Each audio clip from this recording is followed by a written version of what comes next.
The Extratime Club and Country, driven by Continental Tire from the AT&T 5G Virtual Studios. I am Andrew Weed with my partners in soccer, David Goss, Matt Doyle, fresh off a flight, baby, back from Lisbon, Kaylin Carr. Welcome back. This is a real Atiba Hutchinson appearance. Just drop in from Europe, quick match, and then you go back over. Who's he bringing back with him? I'll go with you, man. Nice. I'm like Richie. You can take me back with you. We're happy here, of course, or hoppy, I might say, because the U.S. That's just the first of many. That's the first of many. Shout out to Stu Holden.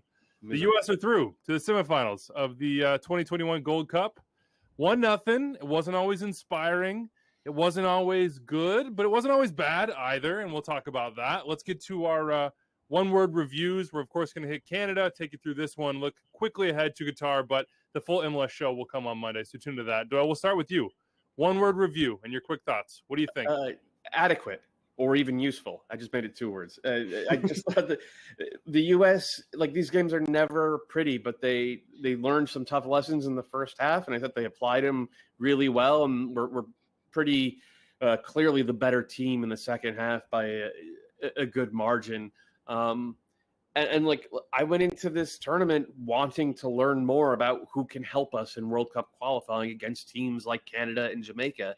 And I think over the last 180 minutes, we've gotten a lot of data on that. And so I think that qualifies as both adequate and useful. 2 words for the price of one. Kaylin, what's your word? I'm going to go positive. I know that may not be how everybody's feeling, but as I mentioned, I just got back from Portugal, so I'm feeling pretty good right now. But also, look, sorry to rub it in. But also, like, I just feel anytime you get an opportunity where you can learn some lessons, right? And this game started off in a way where you started to say, okay, first 20 seconds to get a chance on goal. It reminded me of the Nations League final of saying, okay, we've now advanced to the knockout stages here. This was the first time some of these guys were in this situation, an experienced group. How are they going to handle it?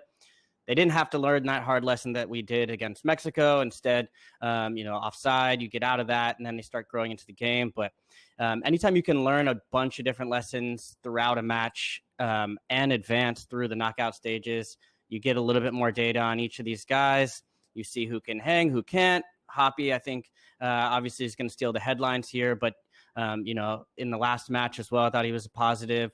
Still some moments where, I'm sure we'll break down his play a little bit. Still some moments where maybe wrong part of the field, but showed some personality as well to come in and get an important goal. And then I thought also Kellen Acosta was the other big standout for me. A lot to talk about from this game. We are into the Final Four here. You know that. Canada threw earlier today. Nice performance from them. A 2-0 win against Costa Rica. Mexico threw, knocked off El Salvador there. And then, here we are. Qatar, U.S., that's the 4. Dave, your word is, and then I'll have some stuff from the fans here. So I had a more negative word. Then I really liked Doyle's useful word because it kind of filled what I was going to say, but less negative. So can I, since Doyle did too? I want to know the negative word, though. I'd still like to know that word. Mine was disappointing, and disappointing not because of the result, maybe not because of the fight, because the data points that I feel like I got were not the ones I wanted, right? I want some of these pieces to hit. I wanted Daryl Dike to have a really good day, and I wanted some other parts of this to all fit together. And so that was what is disappointing, is I think we learned things for good and bad out of this game about some guys. You said, Doyle, it's all about who can help in World Cup qualifying. Well, I think some of what we learned was good, right? Miles Robinson's performance, what he could do, Busio's performance as well. The negative was a bunch of guys that I want to do well, maybe not performing up to their level in this one, or they're not ready for this level yet. So I made a mistake there, obviously confusing flags here. Mexico beat Honduras. Obviously, Qatar took down El Salvador. So I missed that one. I'm going with Matthew Plux. He had catch can, and I've never heard of that word, but it's in the dictionary. It's basically taking advantage of your opportunity using any method that you can. And the U.S. Sorry, can you say the word again? Catch can. It's a hyphenated word. Shout out to Classic Matthew Plux. Weeby gets a listing even on one word. Never figured out to do that before. But look, it didn't look pretty for a lot of this match in a creative way. The U.S. weren't able to create opportunities, really good ones, out of their possession, but they didn't give up too many. And then when it came time, Matthew Hoppe's waiting to be taken off. And he had been the brightest, most dangerous player for the U.S., at least in the attacking part of the field in this game. I see Doyle rolling his eyes, and he gets the goal. I just enjoyed Matthew Hoppe on this night, and we can transition to him just because he had personality. Just because, and I wrote down early in the first half when he was not sharp in large parts of the game, that, hey, he has heart. Like, he just, all the time, heart on his sleeve. He had that volley. He's reacting. He's trying to get him behind. Maybe he's running a guy over from behind to try to create space. It was always sort of over-exaggerated. In the end, it worked out, but let's dig on that performance, Doyle. He was a little bit sloppy, but in the end, he had one effective moment. He was a lot sloppy. He does, when he's on the ball, he does a lot of flashy things that look really cool, and then it don't come off. And they came off against Martinique, but once you scale up, it's tougher for that. And I don't really blame him for that. I like when players try stuff, but to me, he's a forward playing out of position on the wing. I think he would have looked a lot better as a center forward. And if we had another winger, Jonathan Lewis basically played himself out of all consideration with that showing he had in the first game. And so I don't really blame Greg Berhalter for playing him out there, but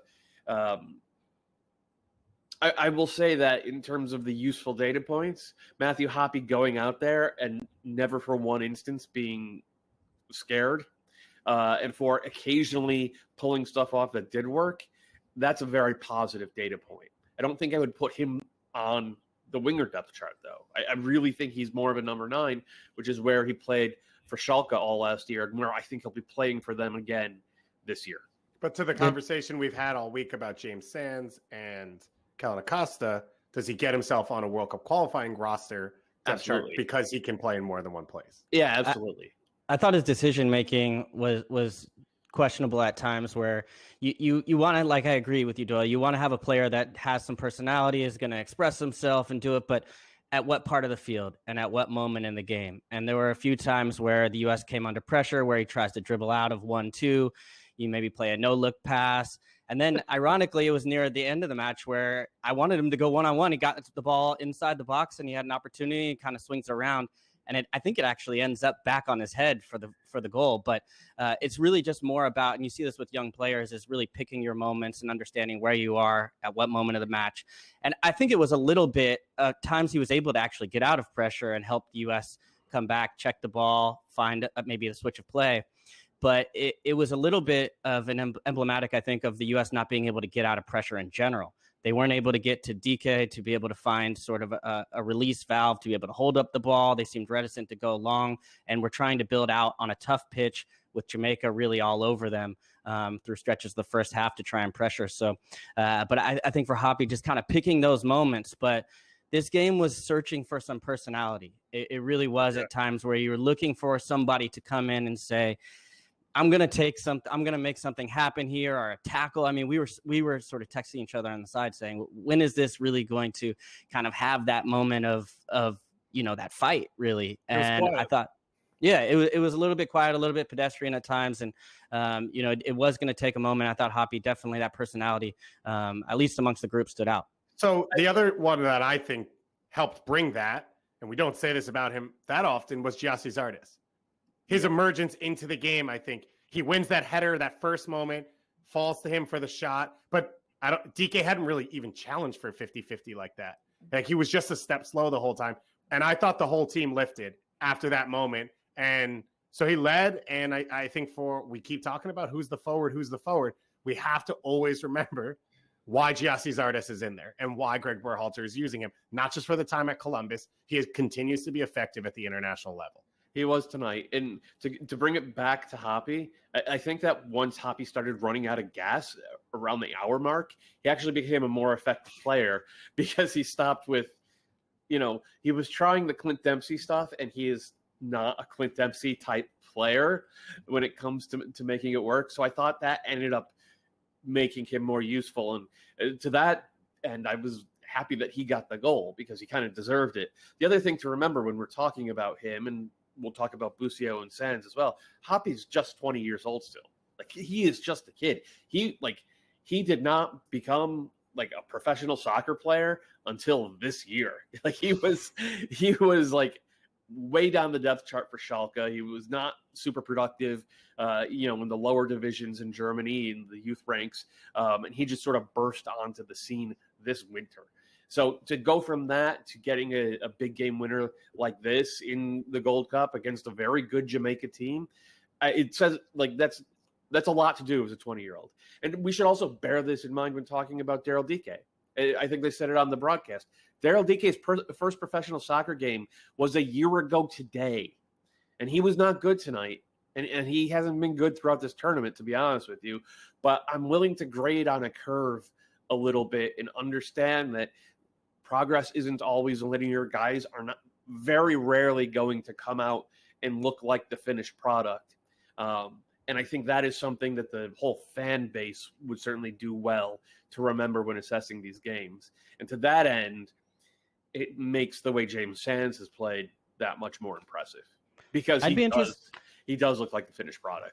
I agree. I also think I would be interested to see Hoppe more as a second striker if they do decide to go back to a 2-forward formation, because at the moments where the U.S. were most dangerous, you saw Hoppe getting in, even on the one where it was sort of a direct ball to Dike and the knockdown comes to him and he goes with the left-footed shot that Blake makes a good save on. And then on the second one, he's sort of ghosting in on the back shoulder of Zardes for the goal. So getting that connection and around the box, and whether it was tired, so it was just staying more advanced and maybe dropping, not having to drop as far back deeper into the match. I think that could be an interesting look as you look towards this next game. I like him when he picks up the ball on the right side, or the left side, excuse me, with his right foot. That in-swinging ball, it's been dangerous 3 or 4 times for him. But let's talk Dike. Should we re-examine our expectations for Daryl Dike? He has been a darling of, and look, U.S. soccer Twitter is not the end-all be-all of the world in any way, but he's certainly a darling there, and he's been a little bit of a darling of Greg Berhalter as well. Should we reevaluate what we expect of him, whether it be with the U.S. national team as, say, the starter, as we're talking about in the pregame show, for World Cup qualifiers, for the biggest games coming up, as a $15 or $20 million player? He may yet be that player, but it just seems like a lot has been heaped on his shoulders in a short year. Has that been fair? Were we too quick? Should we reevaluate or just full steam ahead? He's super talented, for one. For two, his production in terms of just raw goal scoring has far outstripped his underlying numbers. Like he is crushing his expected goals, and that happened both in MLS last year and in the championship. So usually players who do that regress to the mean. We might be seeing some of that now. For three, if you look at the way Orlando City played once he got into the lineup last year, they were a very vertical counterattacking team. They weren't a possession team by that point in the year because they had lost Russell and Moutinho. So he was not playing. It was not positional play in Orlando City last year, and then it certainly was not that type of thing at Barnsley when they were just punting the ball as high as possible and doing demolition derby shag and fly balls out there. So to go from that, and Barnsley is not soccer, so to go from that to actually trying to play soccer, it's an adjustment. And as we said, this is his first professional game was a year ago tonight. So I don't think we should be shocked that there has been some struggles from Daryl Dike in, forget finishing plays off, but even being around the play in the first place. Whether he goes to Orlando City or whether he's sold to a team in England, most likely, he needs more reps. But even with all of that, I'm still pretty convinced that Daryl Dike is a very talented player, though I think the folks anointing him as the number one in the top of the number 9 depth chart, they were severely jumping the gun, David Goss. That's fair. And I would say I don't think he's lost anything, right? He came into this camp with an opportunity to win the number 1 spot, and he hasn't done that. But he hasn't fallen further down the chart. And one of the things that's tough for a lot of these guys is by September, it's going to be hard to prove anything, right? There's a pretty good chance that Greg Berhalter sticks with Zardes for a chunk of early qualifying and then Sargent as well, just because that's all he's seen. I would say, to all the points that Doyle's making about how he fits in and what he does, you put him on a field with Pulisic and Reina and Weah, and I think it looks different for him than what this experience has been. And so when I look at the U.S., and I think Sargent has done some really good work in build-up play. Let me interrupt you real quick, and then I want you to get back. The thing to understand, though, is for World Cup qualifiers, we're not always going to have the luxury of putting Pulisic and Reina and Weah out there. Like, part of this is these guys are going to have to figure out how to get wins without the $50 million men who are playing for Champions League teams in Europe. Although with Aronson, we've got 4 of them. So potentially you have some of them on the field at all times. But yeah, you're right. And also all of this, though, is going to be, well, then what do partnerships look like? Who fits with who? So is Zardes the better option when Pulisic and Reina aren't playing and maybe Dike gets the opportunity to carry the minutes at the other time? Obviously, Sargent will be a big part of that as well. But I just think he looks better with those guys because one of the issues I have seen is when they take defenders on, when numbers come to them, when anyone gets to the end line, there just isn't an option in the box to be a finisher. Not even the quality of finishing, there aren't the runs there. And that's one of the things that Dike consistently has done in the short time he's played. You didn't see a ton of those moments in this game, and we haven't seen a ton of them between this game and Canada. So he hasn't been able to be a factor in that way, and he has struggled to be a factor in possession when we have tried to build up in these moments. Zardes or Dike against Qatar, Kaylin? Who would you go with? Hoppe, baby. Give it a shot. I think it's a tough one. I think I would probably go with Dike. And part of the reason why, and I know he didn't look great today, he didn't get his touches in, and I think more than anything, he had a couple chances in hold-up play where I think he sort of let himself down, not being able to kind of get control of it, or maybe showed a little bit of, really trying to find that balance of, do you focus on the touch or do you focus on the man? And trying to be even a little bit smart sometimes, where you see maybe Josie with that experience gets his body in front and you just take the foul and you anticipate the contact or whatever it is to try and find your way out of those moments. And but I liked what Berhalter said as far as, getting that experience. And I was impressed because, yes, he took Dike out and brought in Josie, who made a big, gave the team a little bit of a lift. But also Busio, who played the entire full 90. Also, I don't think had his best day on the pitch, but you don't just learn as a young player through, great performances and 2-goal performances. You learn a little bit through losses, or actually not losses, through maybe not some of your best performances, especially if you can learn those lessons in a win, which is kind of where I began this conversation. So for me, I really just wanted to see Dike get minutes and with the national team more and more and more. And yeah, look, I mean, if he were to drop Dike for Zardes, I don't think there's a clear number one right now, but based on what I see, the way I view this Gold Cup right now, and the opportunity ahead, I would go with Dike here to give him more opportunities, more minutes, because you know what you're going to get from Zardes. You know you can rely on him for World Cup qualifiers, whereas Dike, I feel like every opportunity to get him on the pitch and get him playing and get him confident is a big win for the U.S. Let's talk about sort of the triangle that I think Jamaica set out to test, which is Kellen Acosta, who was playing that lone six role. And Doyle, I think you tweeted it. I didn't actually know this myself. That's the first time he had played in that position. And then James Sands and Miles Robinson. It seemed to me like Jamaica was just like, we're going to put the game on these guys, particularly in the first half. And they almost got some joy from it. What did you think of those three, Doyle? Yeah, that's actually a mistake I made in that tweet. I think it's the second time Acosta played as a lone Jamaica in the friendly in Europe. Yeah, no, I thought he was in a double pivot in that one. It was against Northern Ireland when he was. I think it's the other way around because Northern Ireland, I think, was the 3-5-2. Okay, yeah, so you're right.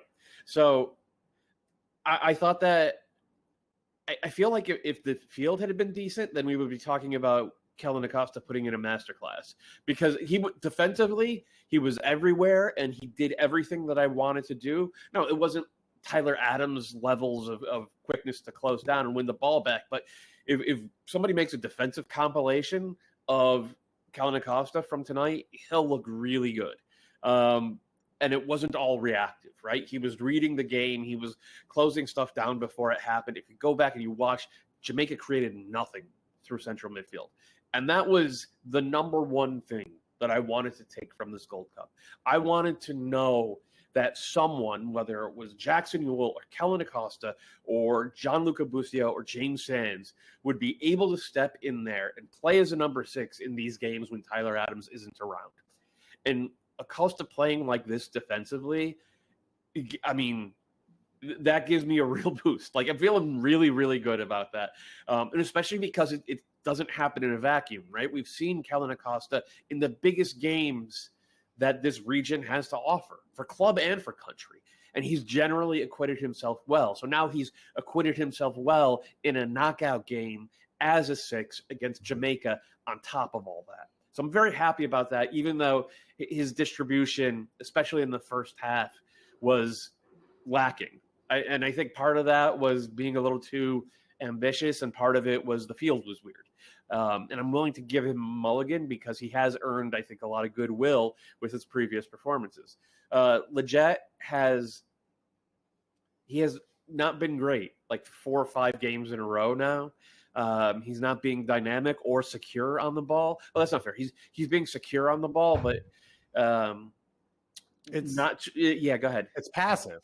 Yeah. Right? Like every moment the U.S. had to get into transition, not every moment, but a lot, especially once they had upped the tempo at a point in the second half, he picked the safe option or he was too slow on his read. And Jamaica did a good job after the initial transition to get back into position and force the U.S. back. But that really killed the U.S.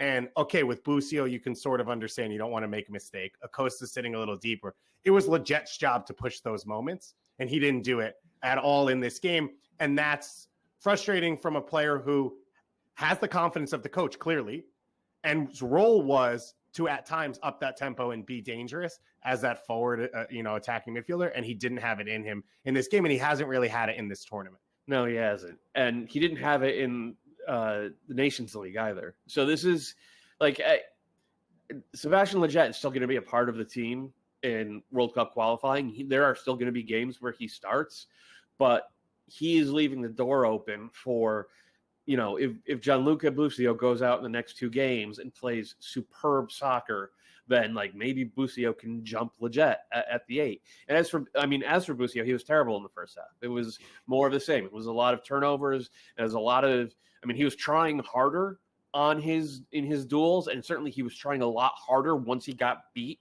Like Busio's thing is, if he gets beat, he stays beat, and that wasn't really the case in the first half. And then in the second half, he was so much better across the board. Like, he wasn't perfect. There were still times where he had a chance to get the U.S. out into transition, and he played safe. There were a couple of turnovers, but the difference, it was almost night and day between the first half and the second half. And either way, I'm happy that we have a high upside 19-year-old midfielder who just got 90 minutes like this in a game like this. Like, that matters, and that makes the program stronger in the long run. And Doyle, you mentioned with Acosta the field. I think for Busio, there was a few times where he played safe, but he played quick, and I think he was trying to up the tempo, and the ball would die on the way back to a center back or out wide, and it made it pointless where it felt like we had broken a line, found his feet, and then he was sort of quick to play it, I think, across the back four. But I think the idea with him was that he was going to keep the pace and the ball would just die every time he did it. But what we're looking for with these players of learning and scaling and keeping going, for him to be more physical, to be more aggressive, to slightly understand his role, but also the level of intensity and physicality at this level, that's a huge moment. Yeah, and if he can continue that, the first 10 minutes of the game, I was like, Busio's not going to make it to the half-hour mark. Like, he Corey just has Burke, no Corey chance. Burke almost sent him back. Right? Last hour of this game. But then, Corey Burke laid him out, man. The kid, to his credit, like, he really responded, and by like the final 20 minutes of the game, if you go back and you watch that, it's Busio and Sands repeatedly combining to take the ball off of the foot of Jamaican attackers when they were getting into the counter. And like, that tells me a lot about the kind of heart the kid has, even if he's pretty far from being a finished product. So we're watching these YouTube comments as well as Twitter. Dave is in fact standing in his haunted attic. Yeah. In case you didn't know, Caitlin, I want to throw it to you on the center back. Wait. Okay. Fine. All right. No, you do your thing. You guys have been going back and forth. We're just trying. Let me just hop in on Busio real quick. Do it. Everyone is talking about him being more physical. He's not going to be more physical of a player. That it's not his prototype, Caitlin's right? Like, leave us alone. We're different. No, but the difference is like Brendan Aronson isn't a physical player, right? He's a small player as well, but it's the technical parts. And yes, the field wasn't great today, but the technical parts in tight spaces where he needs to get the ball in the half turn in a tight space and change the point of attack. A couple of times he did it very well. One time where they were able to shift it from left to right, get out the other side. And there were a couple of times where he just needs that first touch really quickly and off his foot and then move again. But I thought tonight he did a much better job as far as his energy goes. He was a nuisance. The way you see Aronson, where he's got that motor and can get around the field. Now, understanding when that contact is going to come and getting the ball off your foot quickly is going to be key for him. And then figuring out how he's going to make tackles. It's going to be a little bit more of, understanding your center of gravity and trying to get maybe just a toe on the ball as opposed to maybe a full tackle, whatever it might be to keep the ball going. But I think he can play a role for the U.S. men's national team. It's just, I don't see him jumping Leggett. I just think, and to the Leggett point, his role is not to up the tempo. That's not his role. It's to get the ball and get it to Christian or to get it to Reyna or get to those guys, and then they carry the ball forward. And I think there were times today where Leggett was looking up for those runs. Maybe it was Hoppe, but otherwise there wasn't really a lot of options to get the ball and really start that counterattack. I'm in a haunted attic because I didn't turn the lights on. Now the lights are on. That's ridiculous. Did you turn the lights on? No, I just turned the lights on. I literally just looked at myself on? And was like, I didn't turn the lights on. Okay. All right. Amazing moment. Now we're doing. We have a lot of people on YouTube, on Twitter, and look, we're monitoring all of those, having a good laugh with you as well at times here. We're asking about Eric Williamson.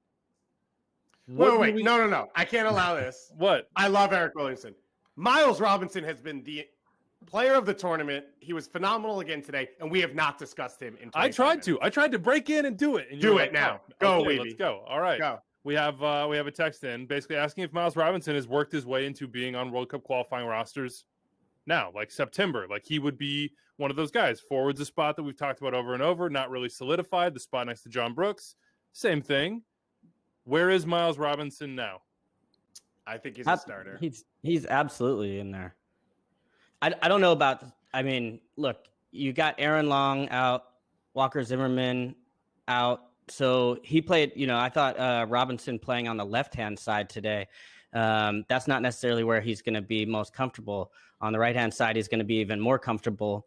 But he just is able, he showed the range of his skills, right? I mean, Corey Burke, really tough matchup, right? You saw the way he was able to, in MLS, you see the way he's able to cause problems. He's a nightmare for our center backs to go against. But each time it seemed like, he gets close enough where he can handle that physicality, but then he can turn if you get a little touch on him and he can just get in front of you. He had the one where he closed down where Jamaica gets in behind and is able to come across, make that perfect tackle. The ball just seems to kind of find him as well sometimes where like he's in the box and gets a foot on it. Very calm, willing to put his head into situations. We saw late in the game going on with Blake up on that last corner kick and good with the ball too. I think that was maybe one of the questions about how comfortable in Berhalter's system would you see, and you say, okay, Sands maybe is handling more of the ball, but it just really rarely put a foot wrong as far as making the right passes and playing forward, playing simple for the most part, but making good passes. So he's got to be in that conversation, fighting for a starting spot. I could see him getting an opportunity in World Cup qualifiers.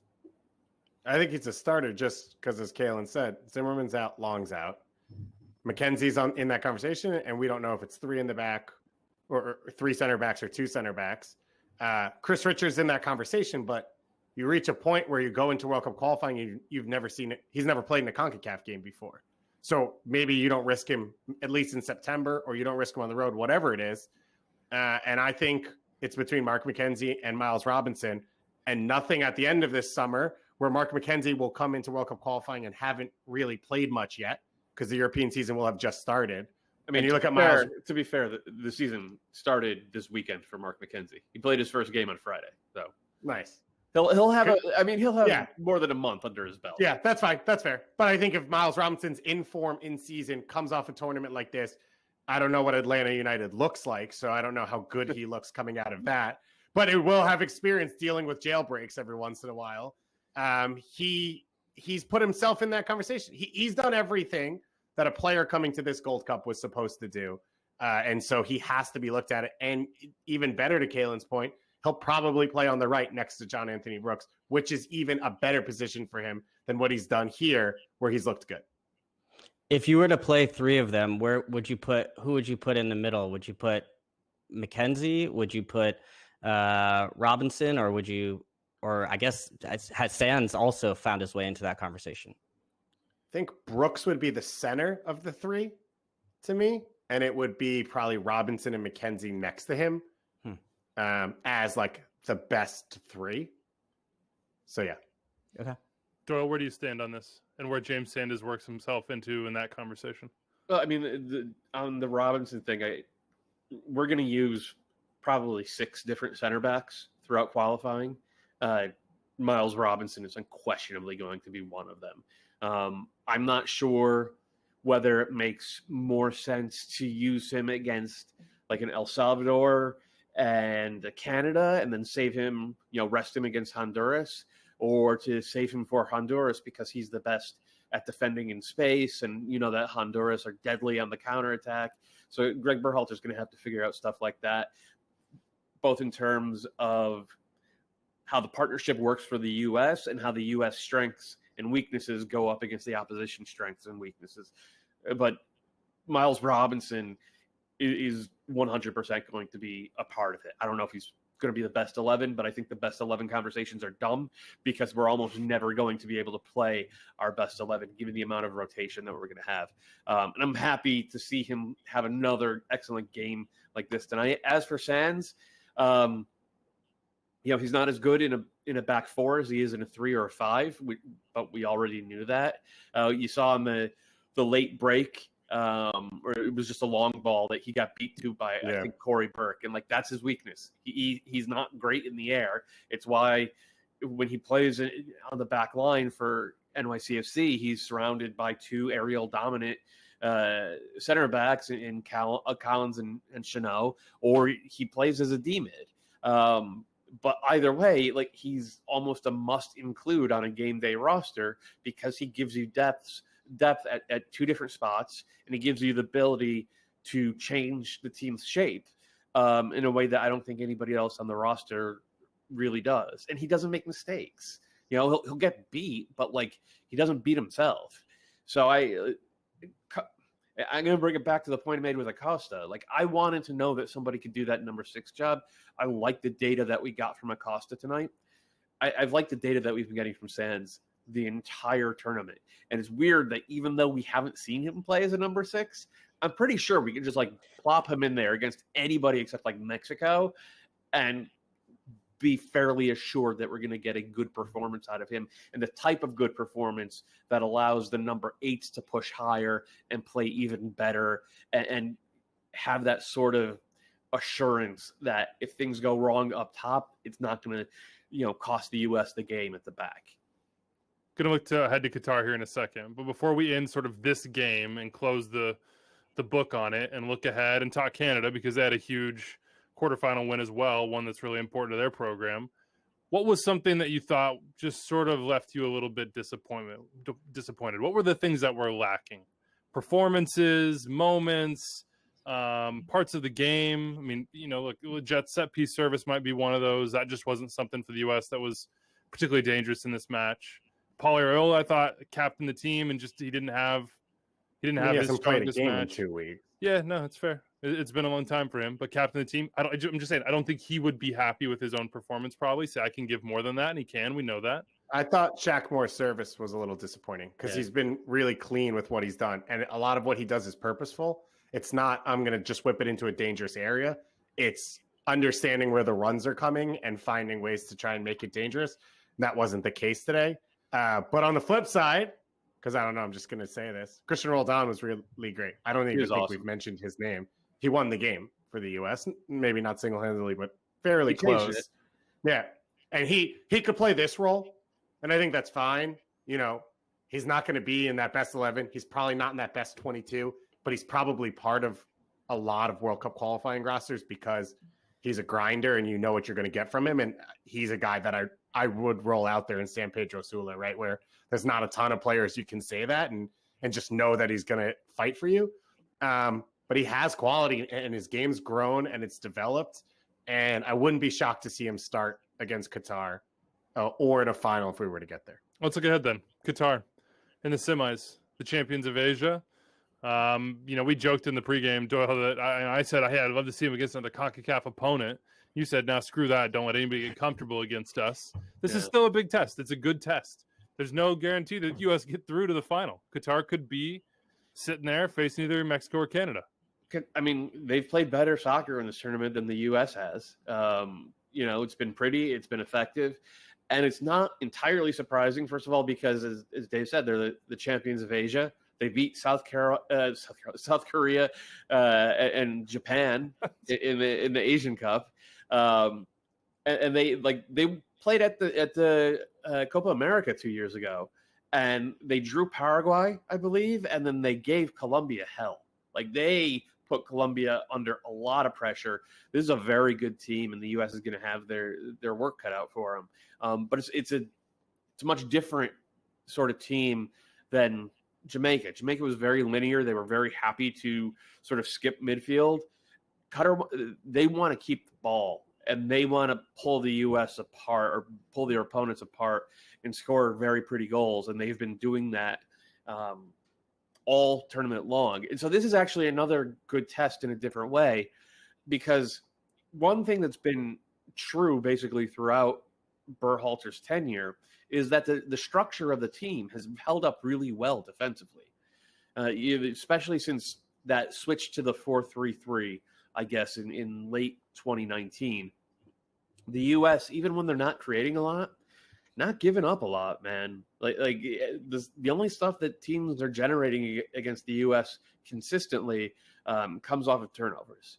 So Qatar's been much better at generating stuff that comes out of possession, that comes out of sort of practiced ball movement. So I think this is going to be a very good test for the U.S., the structure as a whole, and the ability to work together to sort of smother that and then turn it against Qatar and get out into transition ourselves. And once teams get into transition, Qatar, normally that's where they fall apart. They don't have any Miles Robinsons back there. Right. Hence to the goals they've given up in this tournament. It's tough in the SEC, though. There's guys that get in behind, Yeah, well, they're just worried about Texas.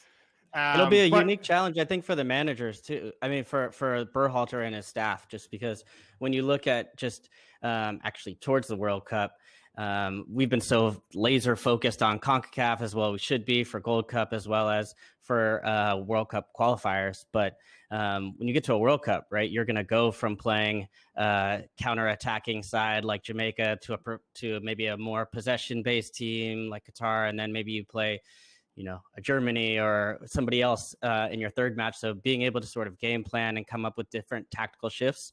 I'll be interested to see what Berhalter does, because I don't think the lineup has necessarily, with the injuries and and everything that's happened to the team. And then also I think just with some of the performances hasn't exactly nailed down this is the formation or this is your ironclad starting best 11. So there really are some changes, some options as far as how do you want to approach a team that plays the way that Qatar plays, that likes the ball, and do you take a different approach than you play against a Jamaican team that you feel maybe more comfortable in a 4-back because they're only going to kind of come from try and hit you on the counter. So I don't know. You might not have as much of the ball in this game. So does that make you sit back more? Or does that allow you to maybe take a more pressing approach, as we've seen Greg do maybe against Switzerland or some other teams that we've seen in the past? Do you think you could go back to the 3-man or the 3 center backs, 5-man back line, however you want to call it, whatever you want, a 3-4-3, however it ends up being against Qatar? Or does he stick with the 4-man back line?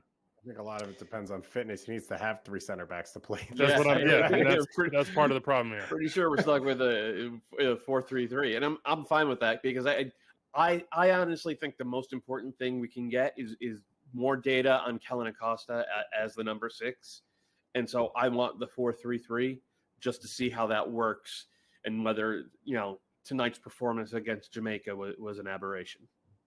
All right, U.S. Qatar. You see it, FS1 tuned in. We'll be there pregame before this one as well as postgame. Pregame's on Spaces as always. Matt Doyle's handle, Matt Doyle 76. And then I won't be. It won't be on my handle. I'm on vacation. Oh yeah, I guess I think I might be hopping in on this. I'm tapping in. We're giving Kaylin the invite as well. So join us then, and then we'll have the postgame show after that one as well. Let's talk Canada before we get out of here. This was a win that I sort of thought, hey, I expect them to get this win at this point. But Patrice Bernier, who knows way better than I do, excuse me, I'm stumbling here, what's up, said this was a huge step for the program, that these players took Canada to a new level. Dave, what did this win mean to you? I think that this, for a Canada team, was a win that this group's never had. And it was a big win against a big CONCACAF opponent in a competitive game. Most of the players on the field today haven't either accomplished that or they haven't even been in this situation. It was a commanding performance. It wasn't dominant, but it was super comfortable for most of the game. They came out. They were the ones who set the tone. They get the goal from Junior Hoylett, who, again, is starting at a forward spot because you are at your 4th, 5th, and 6th options at that spot, and you go out and you get a victory. Steven Vittoria picks up a yellow card, so he'll be suspended, but he was good against Joel Campbell, which I thought would be a test because of Campbell's speed and his ability to get behind him. And then you saw what is the key to this team when you don't have Alphonso Davies and Jonathan David, and that's that midfield 3. And their ability to change passing lanes, to find the killer passes, and then to press high and create opportunities that Eustaquio put away. It was a complete performance from Canada, and it was a moment when they go into World Cup qualifying that these young players will take with them that they've never had before. And while every player will tell you we're confident, we believe in ourselves, blah, blah, blah, they'd never beat Costa Rica in a big game. They haven't really played CONCACAF teams that are in this final octagon because they couldn't get friendlies against them, and they were stuck in World Cup qualifying at a preliminary stage against teams that don't make it there.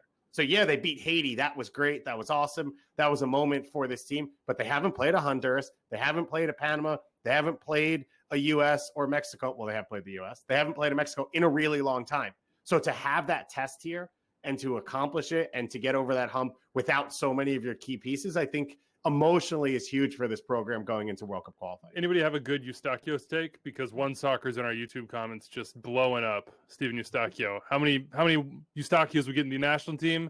They ask 3, 4, 5, maybe a bit much. No, but he would be in the U.S. Well, is that the question? The US I don't know. pool, I'm curious what you guys thought of him being back in the lineup. I mean, it seems like he's sort of one of the hinges that this all is on. Like when they look good, he's on the field.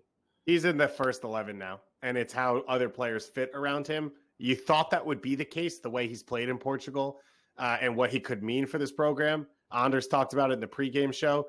It took him a little while to get his feet with this group, as well as in CONCACAF competition against teams he had never faced off against. But today you saw his ability to pull strings, to hit killer passes, to find the through ball, and then to press high and be a part of this play. And, you know, Mark Anthony Kaye and Osorio and Sam Piet and Atiba Hutchinson, it's how does that all fit around him?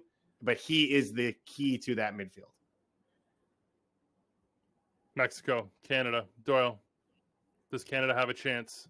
Yeah, they do. But how what's the likelihood? Not super high, but not like it would be a surprise, but not a shock, because Mexico haven't been playing all that well, and Canada have. Mexico they're still strong favorites, but strong favorites sometimes lose. And you know, as David said, this Canada group, they basically haven't won games like this before. They beating Costa Rica in a Gold Cup knockout round. That's significant for just about any CONCACAF team. That, and we all know this is not a great Costa Rica team. It's one of maybe the weakest Costa Rica side, at least since 2009, maybe going all the way back to the 90s. But still, it's Costa Rica. They just have institutional knowledge in these games. To beat them, I think, says a lot about Canada. I think they outplayed the U.S. last week. Granted, they lost that game, but they went down early and didn't fall apart. And we've seen Canada throughout the years repeatedly, when they go down early, they fall apart. This group did not do that. They smashed the hell out of Haiti. They smashed the hell out of Haiti back in June as well. And if you remember, back before the pandemic, in that Nations League series with the U.S. really had to work because Canada beat us 2-0 in that first game. So they are collecting results that are doing, like, they're solidifying Canada as a very dangerous team in this region. And the one result that they don't have yet, the one thing they haven't done yet, is beat Mexico. And that's the bar. Like the U.S., they've beaten the U.S., they've beaten Costa Rica. Who's the big bad in CONCACAF? It's Mexico. If you want to prove that you are one of the top three teams in the region, go out there and beat Mexico. And what's cool about this Canadian team is, even without Kyle Larin and Cavallini's out, and obviously David and Davies, and they're missing pieces. I don't think they're going to go out there and play scared at all. That just hasn't been in their DNA for a few years. The worst possible thing happened to them in 2019 in the Gold Cup against Haiti, when they completely choked. And once you experience that that's rock bottom, and you can pull yourself up and use it to get stronger and better. And it looks like they have done that. And the next step is beating Mexico. I think I agree with Doyle. Like, it wouldn't be a shock, but it would be a surprise. But I think they're going to start Tesho Akindele up top. I think they have to. Tesho's been a solid player in this league. He's not a Gold Cup semifinal winning against Mexico forward. And again, that's their sixth option. So this isn't an issue for the Canadian national team. It's just a reality for this week, but it's probably a step too far.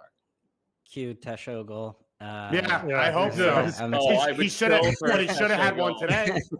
Yeah. Right? No, they created the chance, and he didn't score from 5 yards out. No, but I do think that it is a tall task with the gap in quality, and it's one thing to miss maybe one or two, but then to drop down to 3 and 4 and then 5, and it starts to really sort of create a really, some big questions. But to your point, Doyle, you do get the sense from this group that they're really not bothered by that. And they do have a bunch. The group does have, like, we were searching today for a little bit more personality from the U.S. team. I think the Canada side has that personality, has shown it kind of throughout the team. So I feel like the longer they are in it with Mexico, or if they can come out and get one to really unsettle things, and then it can start to flip on its head a little bit. So, I wouldn't count them out, but I would also say it's going to be tough just with the players that they're missing. I will relish if Mexico comes in with all their fans, because it's going to be a home game, and Tejan starts fooling people and starts to turn the fans on their own team. That would make me happier more than anything that could happen in this Gold Cup. Tejan backheel to Tesho for the goal. That's a dream for MLS fans everywhere. So we have 3 games left. 2 semifinals, a final. 2 teams are going to Vegas. No third place game? Is there a third place game? I've been to third place games. I don't count the third place game. I'm a big fan of third place games. It does not count. Nobody counts it. It literally doesn't matter. Nobody cares. We'll bring Beasley out of retirement to take a penalty. Straight up. All right. Give me your final thoughts before we get out of here. And of course, we'll be back tomorrow to talk MLS, because there was a full weekend of MLS action as well, including games tonight that were overlapping. I had mini boxes. Any final thoughts? Anything you didn't say you want to say? Anybody going to choose silence? We haven't said a word about Matt Turner basically throughout this tournament, and I think that's how we all like it. Anybody else? You can take the 5th. I couldn't hear. Can you run that back? Final thoughts. If you got one. I'm pretty sure that's Kalen's final thought. There it is. Oh, there that note. No, I just go back to how I started with, which is just to not necessarily play your best, but to advance in a knockout is the way, that to me is the bar. And from there, we continue going forward. I do feel like now, once you're at the semi, you've got to get to the final for me, just to I feel like that's got to be the next bar. And I want to get another opportunity, even just from a developmental standpoint, for this group to get a chance to potentially play against Mexico or go back against Canada. Just playing in a final, we saw what that did in Nations League, and I think that could be really useful for the staff, as well as to get even more information on the individual players. I'll give you one thing: free Eric Williamson. That's it. You got nothing else on that. That's right. I threw it to you. I knew you wanted that one. That's it. Respect That's all you got. him. Just a hashtag. I just think you can't look at this and say everyone else has played phenomenal. Right. So and I don't think he's done anything wrong. And I would say even with Portland, he's shown the expansion of his game. He's clean in possession. He's dangerous. He's aggressive, but he's a ball winner when he has to be. And he's had an ability when Diego Chara is out or with Diego Chara to cover ground and do the right things defensively. So I think you look at a game here where you say the Jet underperformed slightly. Busio took a step up. Obviously, I don't even think we're in a place right now where Busio is on the field because he's 100% the best player on this roster at that role. It's a combination of, how can you help bring him forward in his future and all those things.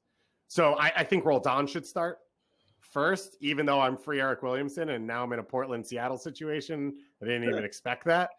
But I would love to see him just get minutes. And I think one of the biggest things is he just does things different than everyone else on this roster.